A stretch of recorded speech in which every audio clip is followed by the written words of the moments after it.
Sultanım yapmayın. Sultanım durun. Yapmayın. Durun.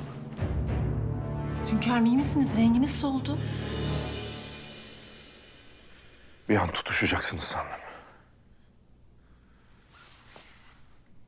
Biliyorum ateşi sevmezsiniz. Şu içinizdeki ateşi bir bana açsanız.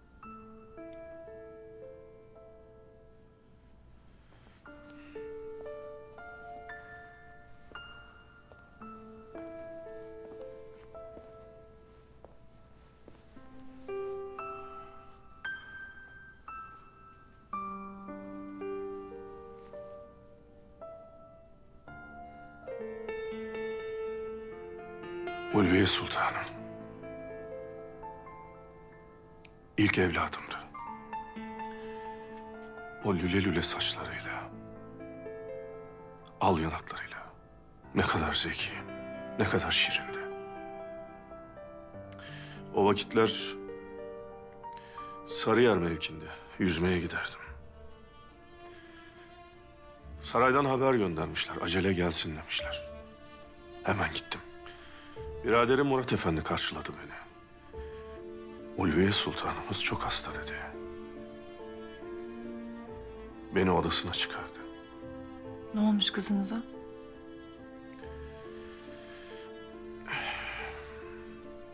Sarayda herkes kendi işiyle meşgulken Ulviye'm kibritle oynarmış. Bir an saçları üzerindeki tüllerle beraber tutuşmuş. Beni odasına çıkardılar.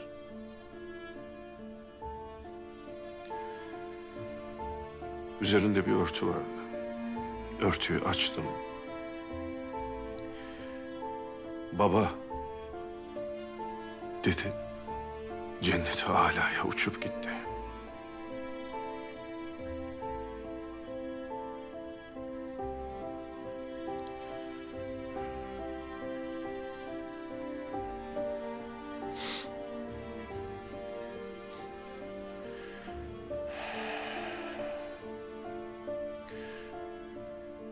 Anası ölen çocuğa isim bulmuşlar. Öksüz demişler. Babası ölen çocuğa bir isim bulmuşlar. Yetim demişler. Lakin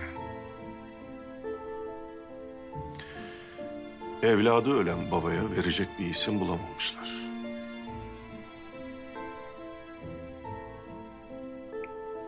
Masum olmayın hünkârım. İnşallah cennette buluşacaksınız. İnşallah. İnşallah. Allah insanı evladının acısıyla sınamasın.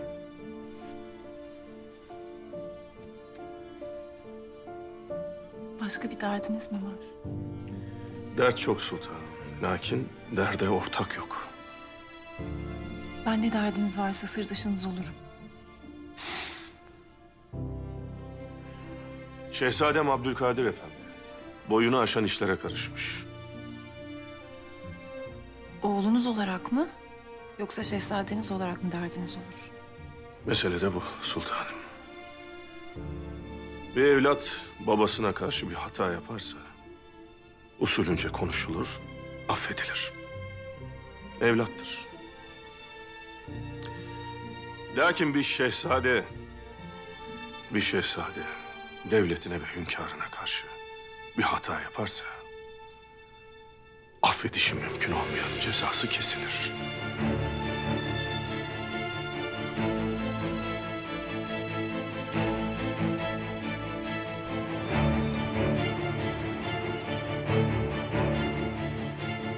Mahmut Paşa'nın söylediği mevki burası. Ormanın içi. Av sahasının giriş kısmı. Açık arazi. Her türlü saldırı olabilir. Siz silahlar alıp geleceksiniz. Kalabalık gideceksiniz. Her yere bir asker dikin. 2 çember oluşturun. Çatışma çıkarsa ağır silahlar olduklarını unutmayın. Hünkârım, bu Mahmut Paşa aniden ortaya çıkıyor ve silahların yerini bildiğini söylüyor. Biz de bunun için temkinli davranıyoruz evladım. Silahları bize verenler Mr. Herbert'ı geri almak için veriyorlar. Benim korkum bir takas için sizlerden birini rehin almaları. Merak buyurmayın hünkârım. Biz ölürüz, rehin olmayız. Eyvallah. Hünkârım, bu yüzden mi Mr. Herbert'ın imzaladığı vesikayı yırtıp attınız? Silahları bize verenler bir şekilde Bay Herbert'ı geri almak istiyorlar. Ama nasıl, ne şekilde bilmiyorum. Silahlar Bay Herbert'tan daha kıymetli olduğu için ne surette olacağını da umursamıyorum. Siz canınızı kurtarın. Silahları alın kafi. Emredersiniz.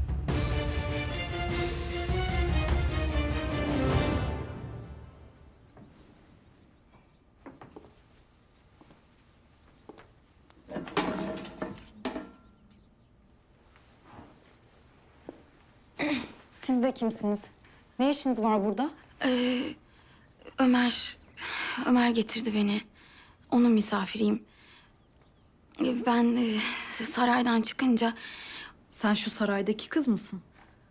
yani bir müddettir oradayım. Ömer'le münasebetiniz nedir ki sizi evimize getirmiş? Siz kardeşi misiniz? Yo, hayır. Ama beraber büyüdük. Asiye teyze büyüttü bizi. Allah rahmet eylesin. Ömer anlattı. Asiye teyze bizi birbirimize emanet etti. Tanıştınız mı? Tanışıyorduk. Ahsen. Zeynep. Nasıl? Rahat edebildin mi? Sen nereden geliyorsun Ömer? Döşek attık da çorbacıya. Orada uyuduk. Ahsen. Sen bir müddet daha burada kal. Şimdilik münasip olan budur. Samir'i öldürenler senin de peşine düşmüş olabilirler. Dışarısı tehlikelidir. Burada kalman daha iyi. Gidecek başka bir yerim de yok zaten. Hem bak Zeynep benim kardeşim sayılır. Burada sana yarenlik yapar. Hadi eyvallah.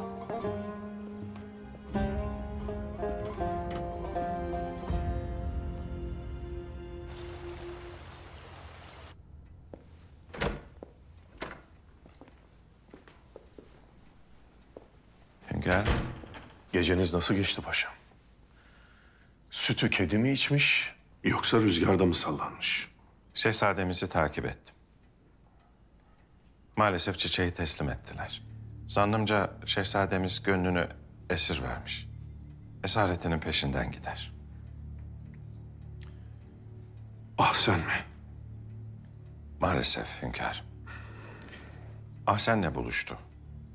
Çiçeği birisine teslim etti. Sanırım beraber saraya geliyorlardı. Ne olduysa Ahsen oradan ayrıldı. Şehzademiz bekledi.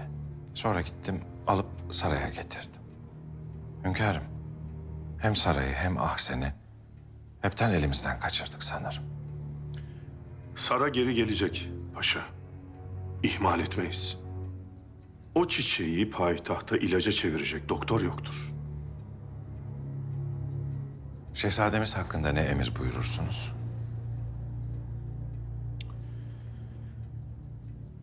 Sorgu odasına misafir edin. Vakti beklesin. Emredersiniz. Hünkârım, Burhanettin Efendi ile alakalı hazırlıklar tamam. Gelecekler inşallah. Âlâ. Âlâ. Bir sevda derdine düştüm valide. Lakin bu sevda elemden başka bir şey getirmiyor bana. Ah benim şehzadem. Aşkın ilmini öğrenmedikçe müptelası olmayasın. Zira aşkın istilası zerre kadar yer bırakmaz insanın aklında. Ne yapsam bu aşkı mağlup edemiyorum. Kendimi bu aşk oyununun içinde mücadele ederken buluyorum. Dün gece yine bir hata ettim. Ne yaptın çocuğum? Ahsen bir mektup yolladı. Sarayda yetişen bir çiçek istedi benden. Götürdüm. Evladım hata bunun neresinde? Sara denen kadın için istedi çiçeği. Çiçekte hem şifa hem zehir varmış. Lakin babamın bir terlibi varmış. Sara bu çiçekle zehirlenmiş. şifası içinde saraya gelmesi beklenirmiş.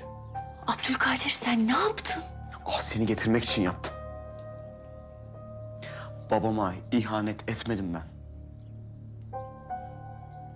Ben de bir oyun oynadım. Lakin muvaffak olamadım. Ah, sen saraya geri döner sandım. Yanıldım. Hiçbir arzum gerçekleşmedi. Şimdi bunları babama anlatsam inanmaz.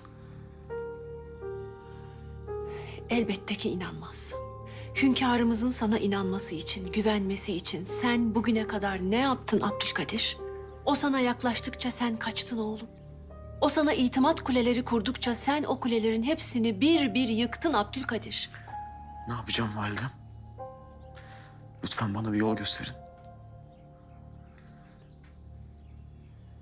Evladım, öncelikle şunu bil. Dünyevi sevdaların hepsi insana zarar verir. Senin aşkın sadece Allah'a olsun. Ki sen sadece ona köle ol.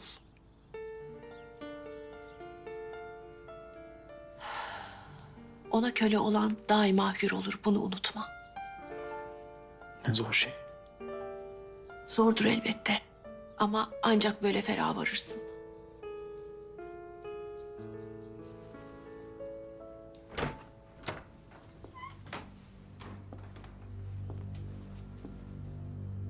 Şehzadem, sorgu odasında sizi misafir etmek için geldim. Hünkârımızın emir ve iradesidir.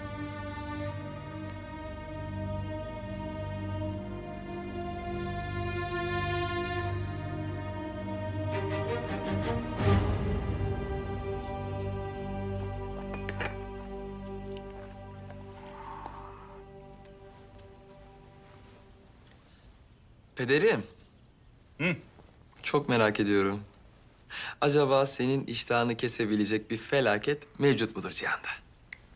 Bak Sebahattin, damak zevki bir asilzadenin asil görevidir.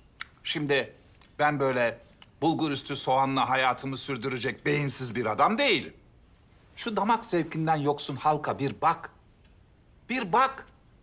Senelerce Abdülhamit gibi tatsız tuzsuz bir hünkârı baş tacı yaptılar. O halkın da, hünkârın da canı cehenneme. Sebahattin. Seni böyle kudurtan asıl şey o tombik kız meselesi değil mi? Rica ederim pederim. O benim meselem değil. Senin ve validemin meselesi. Bu ne böyle? Tamam.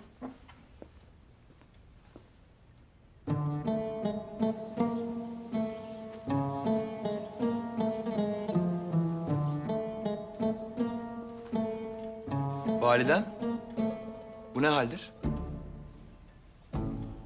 Bidar kadın Makbule'nin çeyizini göndermiş. Hayırlı olsun. Siz aklınızı yitirmişsiniz. Ben hayatımı medeniyet ve hürriyet inşasına vakfetmişim. Siz kalkmış bana çeyiz meyiz diyorsunuz.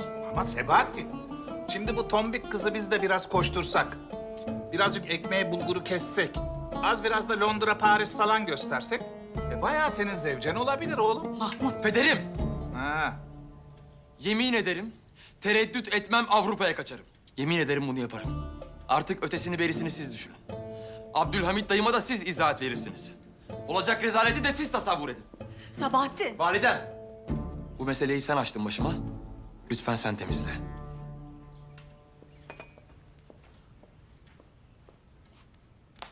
Yani Senihan, Sebahattin de haklı. Yani babasına bir bakıyor, senin gibi afeti devran biriyle evlenmiş. Senihan, çocuk da şimdi kızla evlenmek istemeyebilir. Of Mahmut, of!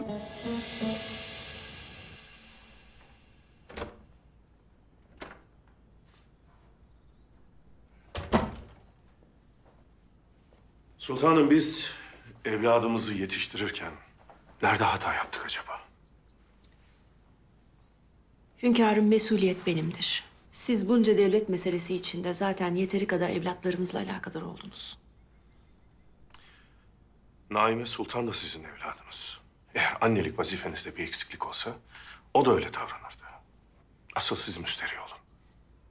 Lakin mesele büyük. Hünkârım, ne ceza kesilecekse kabulümdür. Ama Abdülkadir bilerek ihanet etmez. Nefsine yenilerek götürmüş o çiçekleri. Mesele sadece çiçek değil sultanım. Başka bir şey de mi var? Payitahta gümrükten usulsüz yollarla yüklü miktarda silah sokulmuş. Aranmadan mı? Arayamamışlar çünkü malların Abdülkadir Efendi'ye ait olduğunu gösteren bir vesikayla indirilmiş sandıklar. Evladımız ticaret yapmış. Ah Abdülkadir. Ah oğlum. Hünkârım, parasını benden aldı. Sizin şehzadeliğinize özenmiş. Sizin gibi ticaret yapıp sizin beğeninizi kazanmak için yaptı bütün bunları. Vallahi sultanım, evladımızın talihsizliğinden midir, ferasetsizliğinden midir nedir bilemem. Ne yaparsa eline yüzüne bulaştırıyor. Ya da ne talihsizlik ne de ferasetsizlik. Aklıma dahi getirmek istemem lakin kendisi bir ihanet içerisinde.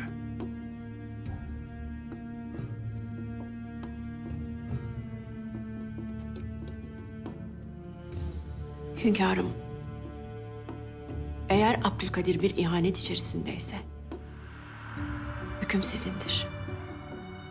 Ağzımı açıp zerre laf etmem. Ama ben Abdülkadir'in mayasını bilirim. O ihanet etmez. İnşallah. İnşallah sultanım.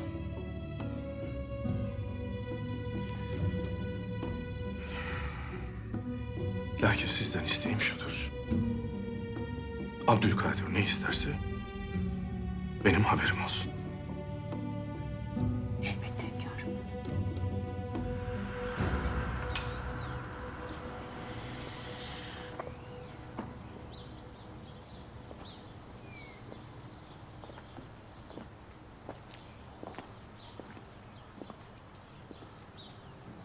Sultanım. Affedersiniz. Rahatsızlık vermek istemezdim. Yok estağfurullah. Buyurun paşa. Sizinle uzun zamandır bir mesele hakkında konuşma arzusundayım. Tabii müsaadeniz varsa. Elbette.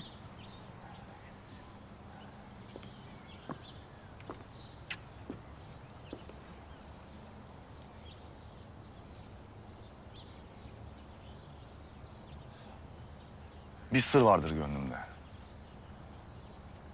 Nam istemez, şan istemez, söz istemez. Açılmaz, saçılmaz. Sırrınızın bir muhatabı var mıdır paşa? Vardır. Sizsiniz sultanım.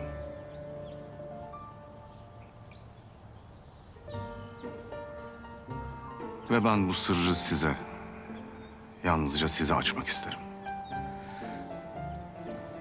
Buyurun. Can kulağım size açıktır. Sırrımın derdi de dermanı da sizde sultanım. Gönlüm varını yoğunu müsrifçe harcamış bir bahar kadar çaresiz.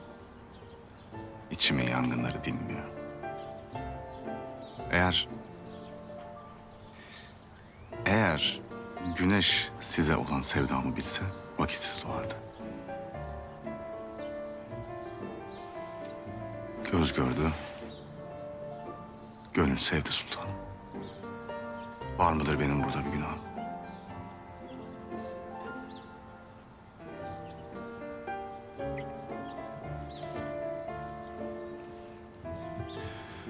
Affınıza sığınırım sultanım. Bu sevda dilimin perdesini kaldırdı.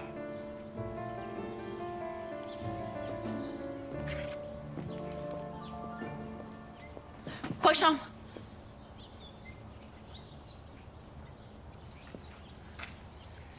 İki gün sonra Göksu'da.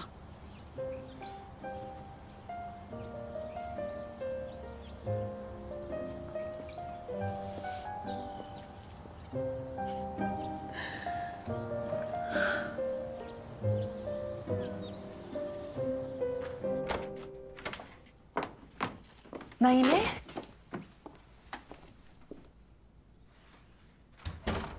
Kızım, senin neyin var evladım? Niye alev alev yanıyorsun sen böyle? İrademde, aklımda, bedenimde iflas etti. Aşk hastalığı sardı bütün vücudumu. Evladım, sen kendini niye böyle harap edersin ki? Elimde değil. Kaderin karşısında boynumu büktüm, bekliyorum. Çocuğum, sevmek güzeldir. Ama sen o aşk gemisini yanlış istikametlere sevk edersin. Sen böyle kendini harap ederek o gemiyi selametle kıyıya vardıramazsın. Kemalettin beni görmüyor. Varlığım onun nazarında hiçbir manaya gelmiyor. Ona gönlümü açıp yazdığım mektuba cevap dahi vermedi. Sen şimdi aklını bunlarla yorma. Bir an evvel sıhhatine kavuşmaya çalış. Hangi hazan var ki bahara ermemiş? Validen senin bütün sıkıntılarını halledecek benim güzel kızım.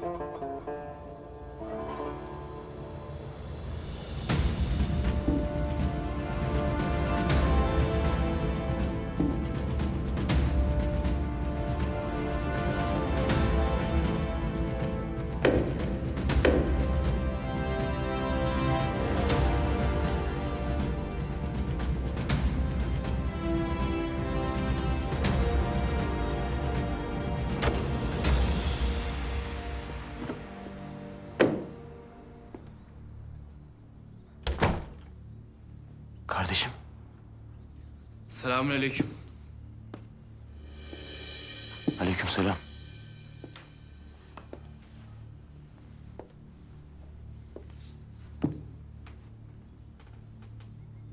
Nasılsın? Nasıl izin aldın da geldin? Hünkârımız almış izni. Ben Deniz'i görmek istemiş. Özlemiştir oğlunu. Özlemden değil. Diğer evladı canını yakınca bir başka evladını acaba ben evlat yetiştirirken hata mı ettim diye görmek istemiştir. Ne demek istiyorsun sen? Ben demek istediğimi direkt söylerim. Çoktur yaptıklarınızı işitiyorum. Saraydan firar etmeler, kavga çıkarmalar, bir de silah ticareti. Ne silahı? İçinde kumaş olduğunu zannettiğin o sandıklarda silah vardı.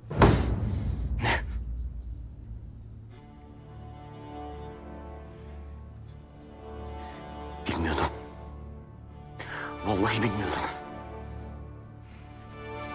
Öğrendin işte abim. Sadece ticaretti. Hesabını yapmıştın. Bir şehzade hesap yapmaz. Hesap sorar. Merak etme. Sana bu oyunu oynayanlardan da hesabını soracağız.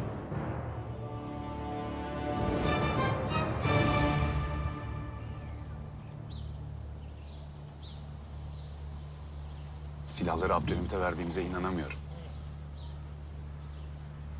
Rahat ol. Hiçbir şey teslim ettiğimiz yok. Geri alacağız.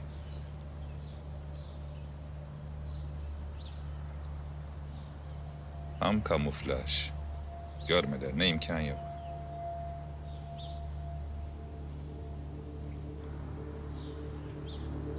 Gelin bakalım. Kurt kapanına girin kuzucukları. Etrafta kimse yok. Hiç normal değil. Asker, dikkatli ol.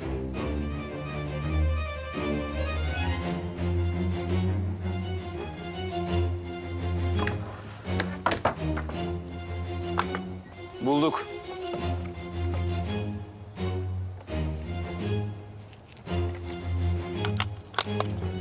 Mauzer.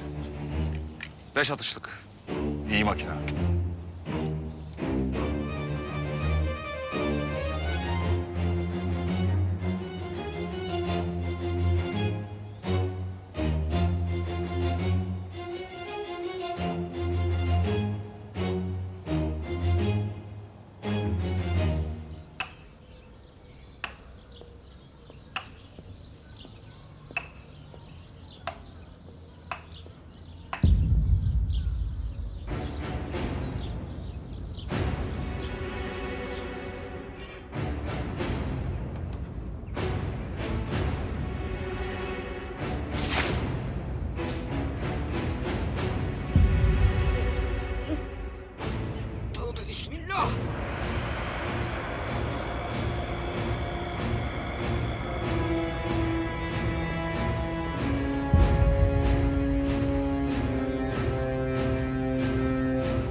domuzlar gibi gebereceksiniz.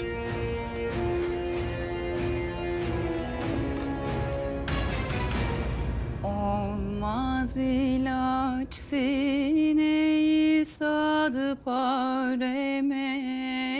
Olmaz ilaç sineyi sadıp areme. Çare bulunmaz bilirim yareme. Çare bulunmaz bilirim yareme. Baksa tabii bana cihan çareme. Baksa tabii bana cihan çareme. Çare bulunmaz bilirim yareme. Çare bulunmaz bilirim yareme. Hatice'm. Nedir seni böyle bülbül gibi şakıtan? Halacığım, sizi de mutlu edecek bir haberim var. Anlat bakalım neymiş bu haber? Gelin.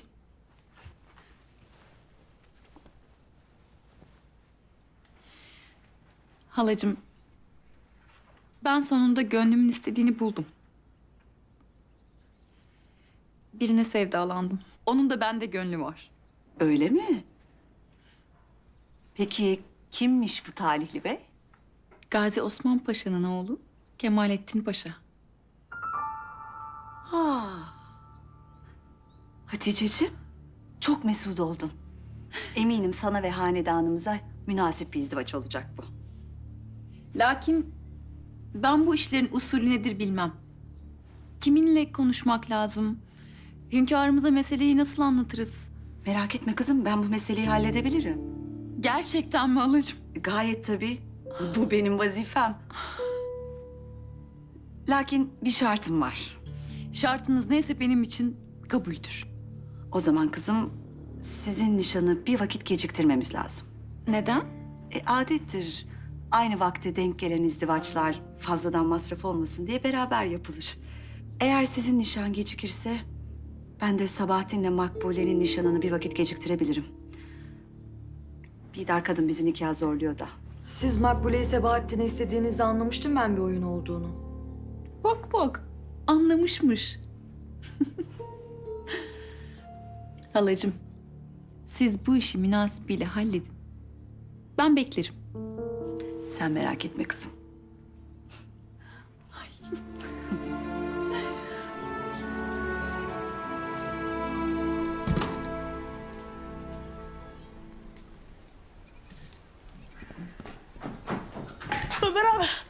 Ömer abi. Ne oldu lan? Ermeniler abi. Ne olmuş oğlum Ermenilere? Anlatsana. Evlerin bahçelerine, cami avlularına domuz kafaları, işkembeler fırlatmışlar hep. Sokak karışmış. Piramit'in işi. Müslümanlarla Ermenileri birbirine düşürmek, çatışma çıkarmak istiyor. Ömer abi, dikkat et. Ben de geleyim mi? Sen kal. Ben meseleyi öğreneyim. Destek gerekirse çağırırım.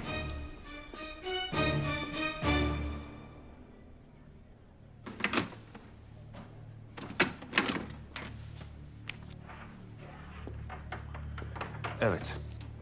Bu Osmanlı askerlerinin silahları aldığı saatin delili.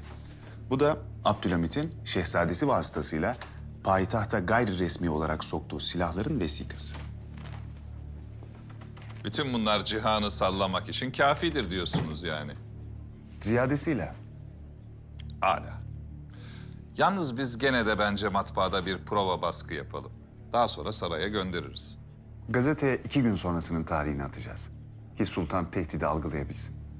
Ya Sir Herbert serbest bırakılır ya da bu gazete baskıya girer. Abdülhamit bunu görünce Sir Herbert'ı derhal azat edecektir. Böyle bir skandalın patlamasına asla tahammül edemez. Bay Herzl. Sevgili Bay Herzl. Siz gerçekten çok kabiliyetli bir muharrirsiniz. Bence bu iş tamamı erdikten sonra sizinle beraber Avrupa'da yeni bir gazete çıkarmalıyız. Mümkündür. Gazetenizin hususi bir düşüncesi olacak mı? Elbette ki olacak. Ben sizin sayenizde artık Yahudi dostu oldum. Ve dikkatimi celbetti. Osmanlı'da Yahudi düşmanlığı ile ilgili katiyetle bir olay vuku bulmazken Avrupa'da Yahudi düşmanlığı her daim olmuştur. Evet. Sadede gelelim. İşte bu Yahudi karşıtlığını kökten bertaraf edecek yeni bir gazete çıkartabiliriz diye düşünüyorum. Buna yeltenecek olan babam dahi olsa gözümü kırpmadan öldürürüm Mahmut Paşa. Duymamış olayım. Bay Herzl, siz akli melekelerinizin kanatlarını mı kırdınız? Benim size söylediğim bu şey gayet dostane bir teklifti. Bakın Mahmut Paşa, Yahudilerin yegane gücü diğer milletlerin onlara duyduğu nefrettir. Ben bunu Fransa'da Hristiyanların Yahudileri aşağıladıklarına şahit olduğum zaman idrak ettim. Ve bütün düşüncemi de bunun üzerine inşa ettim. Biz Siyonistlerin asıl amacı bu nefreti körüklemektir. Aksi takdirde Yahudilerin diğer milletlerden hiçbir farkı kalmaz. Asıl tükenişimiz bu olur. İşte işin zor tarafı da bu. Avrupalılar Yahudilerden nefret ediyorlar.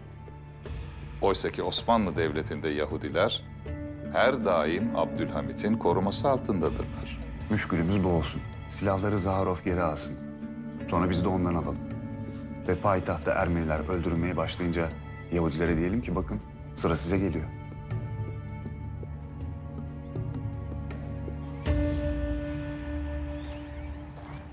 Sultanım. Hoş gelmişsiniz Zaharov Efendi. İnşallah keyfiniz yerindedir. Gerçi sizin keyfinizin yerinde olması için dünyada harp olması gerekir. Ufak çatışmalarla yetiniyoruz sultanım. Sizin sulh politikanız olmasa biz silah tüccarlarının işi daha iyi olur sultanım. Açık sözlüsünüz. Ben bir tüccarım sultanım. Bir tüccarın çenesi ne kadar düşük olursa kesesi o kadar dolu olur.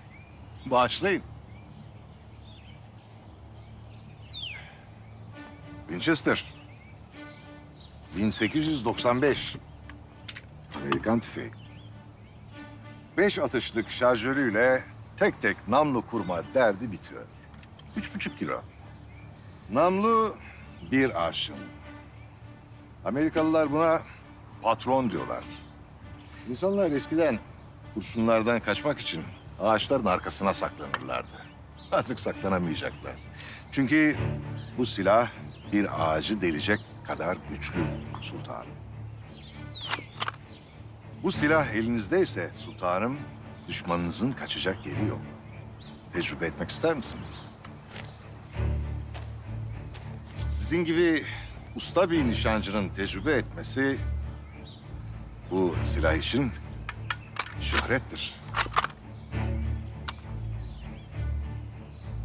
Para. Para Zaharov Efendi. Para.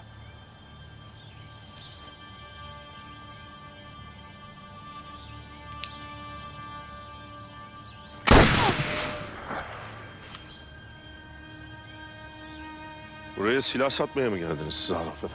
Yok yok, bu benden size bir hediye sultanım. Ben silah almak için geldim. Karadeniz'de bir gemim vardı. Adamlarımdan biri silahlarımı çalmış. Payitahta göndermiş ahmak herif. Şimdi karnında kurşunlarla denizin dibinde bir yerde uyuyordur. Sizin anlaşmazlıklarınız beni alakadar etmez. Muradınız nedir söyleyiniz. Sultanım, çalınan silahlarım sizde. Arzu ederseniz sizde kalabilir. Bizim kayıtsız kuyusuz silahlarla işimiz olmaz. Celal Efendi. Zaharov Efendi'nin gemisinin yerini tespit edin. Gemiye bizzat siz götürün. Silahların payitahta geri gelmeyeceğinden emin olunuz. Emredersiniz hünkârım. O silahlardan çıkacak bir kurşun benim milletimden birine zarar verirse denizlerdeki tüm gemileriniz batar Zahruf Efendi. Silahları verdiğiniz için teşekkür ederim sultanım.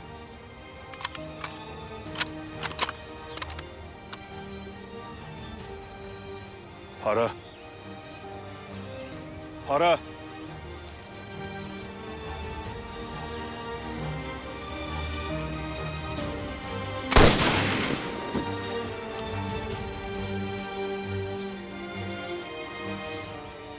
Sokaklar yine karışıyor Ömer'im. Bu işin sonu hayra alamet değil. Birileri durmadan huzura çomak sokuyor. Ağalar, bu işin ardına düşmek farzdır. Çok insanın bu işten canı yanacak. Allah hepimize kuvvet versin. İramit'i bu Ermeni çetecilerle de düşüp kalkar. Bence bu işin müsebbibi de odur. O alçak artık Azrail'le kol kola geziyor. Ona öyle kolay ölüm yok Yusuf. Yaptığı zulmün hesabını verecek. Bu alçağın domuzları aldığı yeri bulmalı. Oradan iz süreriz. Şehrin çıkışında bir çiftlik var. Bu civarda domuz oradan başka yerde bulunmaz. Aldıysa oradan almıştır. O zaman ne diye bekleriz burada? Gidip soralım. Gidelim de domuz izi sürelim biraz.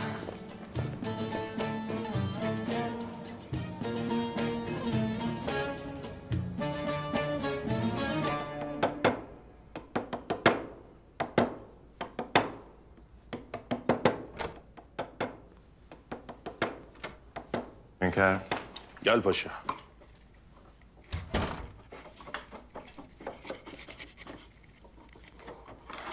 Hünkârım. Emriniz üzere Abdülkadir Efendi'nin mührünü getirdim.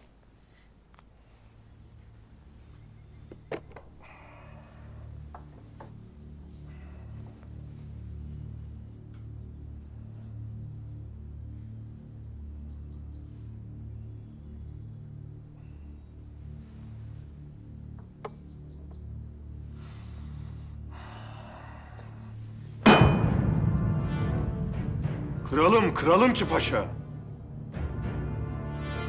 Bu mührün marifetiyle emniyetimizin kapıları bir daha kırılmasın. Kralım ki şehzademiz işlerin eskisi gibi olmadığını anlasın.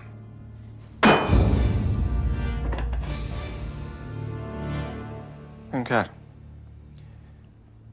Burhanettin Efendi geldiler. Huzurunuza kabul isterler. Buyursun, buyursun.